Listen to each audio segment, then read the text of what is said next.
3 days in Peru has already won my heart. We flew into Lima on the 2nd, slept in the airport, and took a flight to Cusco the next morning. But while we were waiting at the airport in Lima, we met a friendly American who was also heading to Cusco. He had spent lots of time there in the past and was a huge help in navigating the city. He recommended a hostel called San Juan Macias, where he was staying, and we have now booked a room there until the 8th.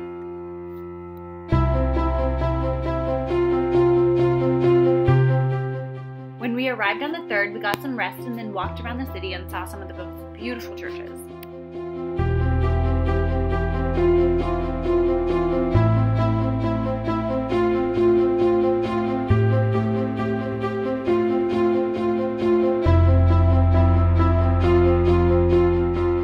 Since it was such beautiful weather today, Dwayne recommended we take a bus to the ruins at OLLANTAYTAMBO. It was an 1.5-hour bus ride, which was only 10 soles, through the countryside, and we spent the day hiking through the ruins and hanging out with the local alpacas.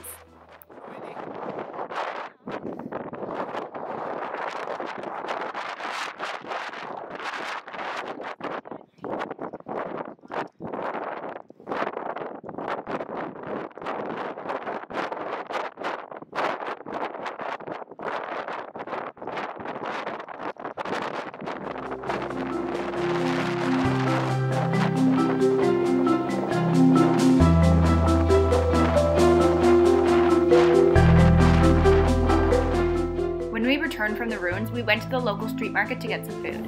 And here the streets are lined with locals, sitting on the street with everything they have to offer laid out on blankets and baskets and in wheelbarrows.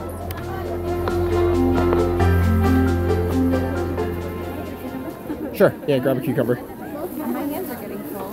Here, I'll take one. Here.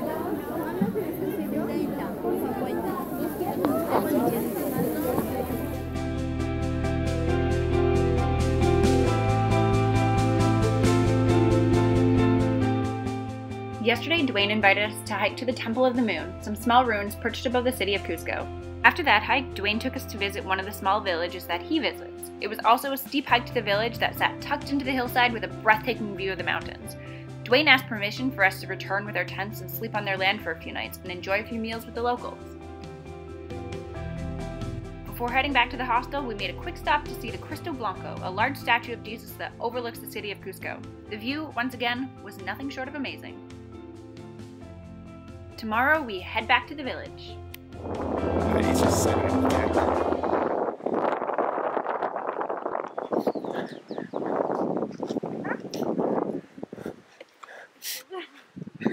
How is it?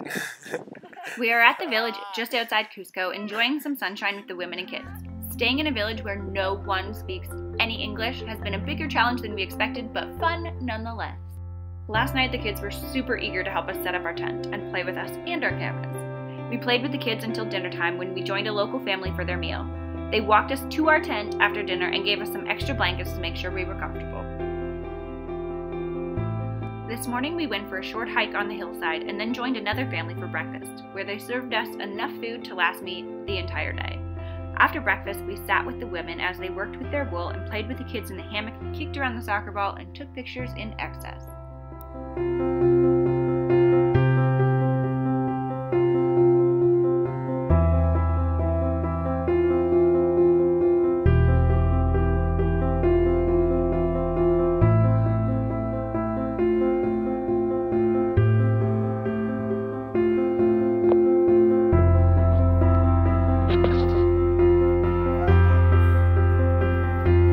Gracias.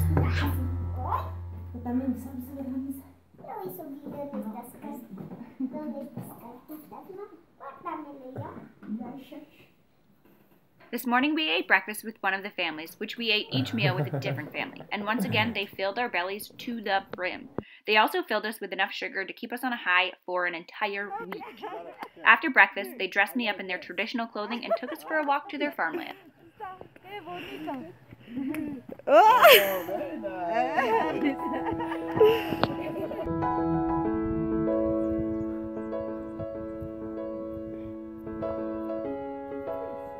Yeah.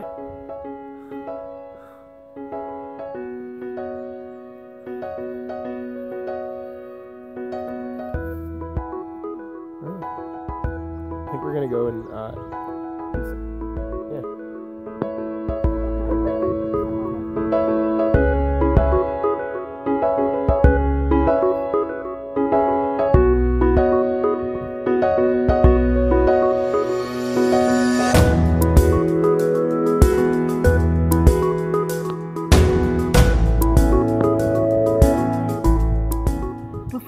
The women and kids met us at our tent for a traditional send-off. They filled our bellies again, placed flower petals on our heads, and gifted us with hats, hugs, and sent us on our way.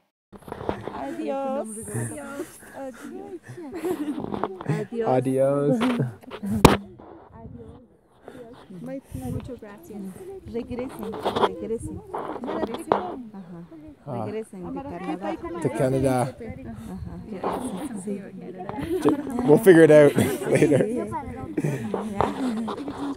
Feliz viaje. Gracias. Feliz viaje.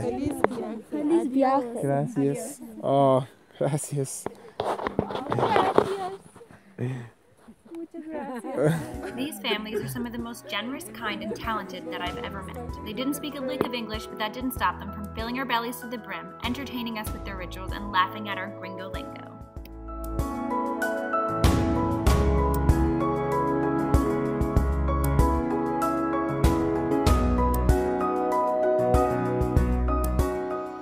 Today was one of the best days yet. We took a bus for 4 soles and then a taxi up to the MORRAY Ruins, which looked like they were built by aliens.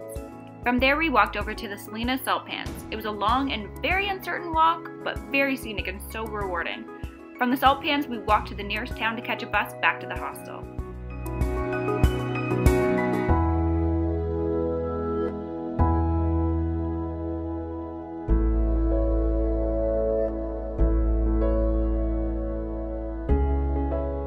Today we start the Salkantay Trek.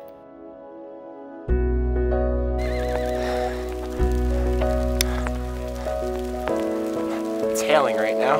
We're just walking up to a glacier. We were picked up from our hostel at 5 a.m. and greeted by a van of 10 fellow trekkers. We had a 3-hour drive to the beginning of our trek and a mild 4-hour, 13-kilometer trek to our campsite. We stayed for lunch and then hiked up to HUAYNA Lake. It was raining and hailing and a steep 2-kilometer trek up, but definitely worth it.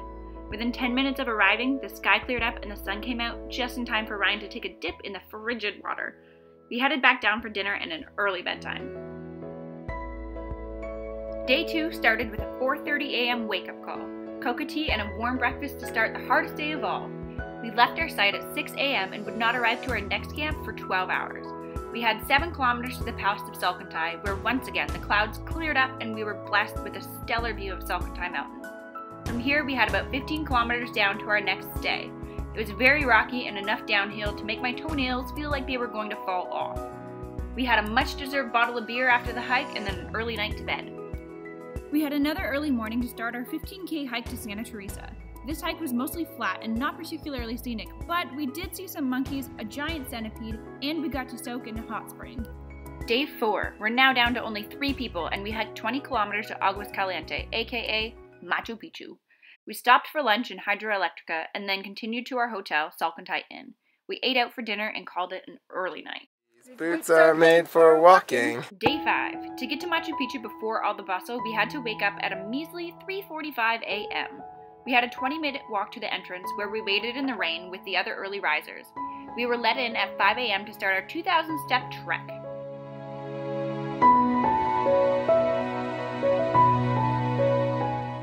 We made it up by 5:45, just in time to meet our guide. We had a 2-hour tour, found some coffee, and then started our trek up the majestic HUAYNA PICCHU. This was about a 45-minute hike with serious incline.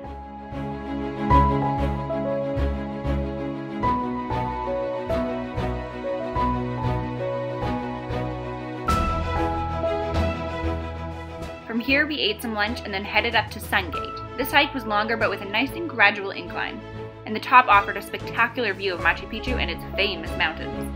We stopped to pet some llamas and then began our journey back down the 2,000 stairs, back to Aguas Calientes. Day 6 of Salkantay Trek, after a solid 12-hour sleep, we were ready to hit the road again. We hiked 10 kilometers from Aguas Calientes to Hydroelectrica to catch a bus back to Cusco. Transport was arranged by our tour agency, so we just had to wait for our bus alongside about 200 other travelers. Sounds easy, right? So we are currently sitting here in the dark where are we sitting, Heidi? What's that? Santa Maria. Santa Maria. After getting a taxi ride from the hydroelectric dam, and we are currently waiting for a bus possibly to show up, but we're very confused because We were supposed to actually meet the bus at 3 p.m. and it is now 7 p.m.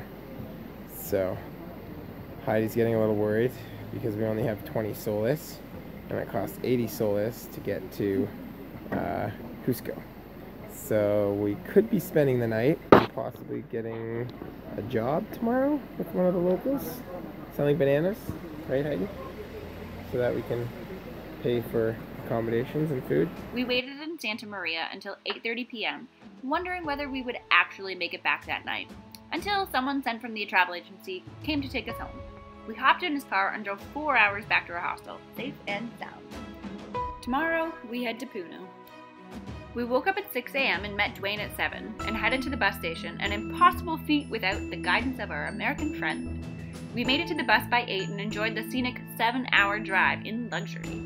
We found a hotel called Grand Puno Inn and called it a night. The next morning, we headed down to the harbor to catch a boat to the most popular island, Euro. And I must say, this was the biggest disappointment. We were taken to a tiny island with a couple huts and a bunch of tourists. From here, we paid 5 soles to go on their grass boats over to another island. This island was even worse than the first, and it had a few huts selling food and a few huts selling trinkets. We did a quick 2-minute lap of the area and then waited by our boat to head back to Puno. Then we hopped on the bus and headed back to Cusco. And hoping to squeeze in one last adventure before our flight home, we scoped out a few travel agencies to book a day to explore Rainbow Mountain. Most agencies take you up and down the mountain the exact same way, but if you bother them enough, one of them will take you down through the Red Mountain.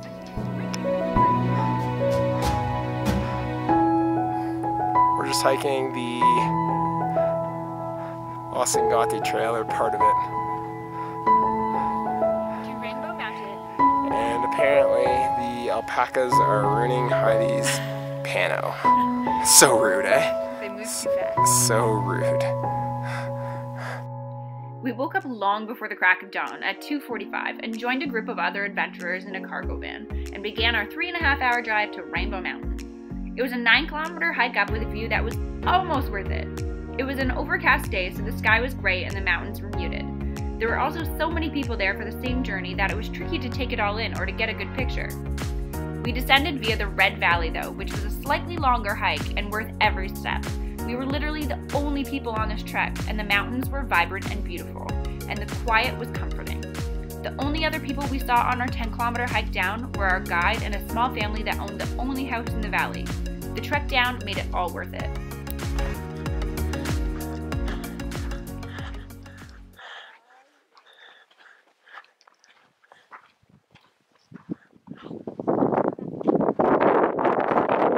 What's that?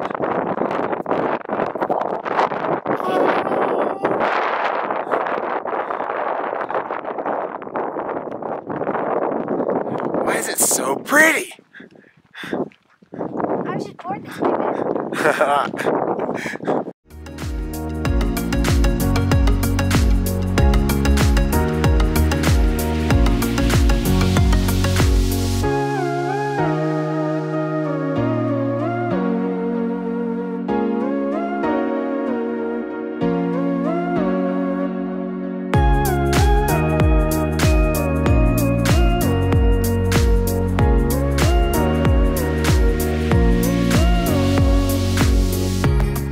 Well, Peru, it's been a slice. You've given me some of the best adventures yet, but you've also been a great reminder of the things we take for granted, like fresh drinking water, toilet paper, a stable internet connection, and our beautiful homes.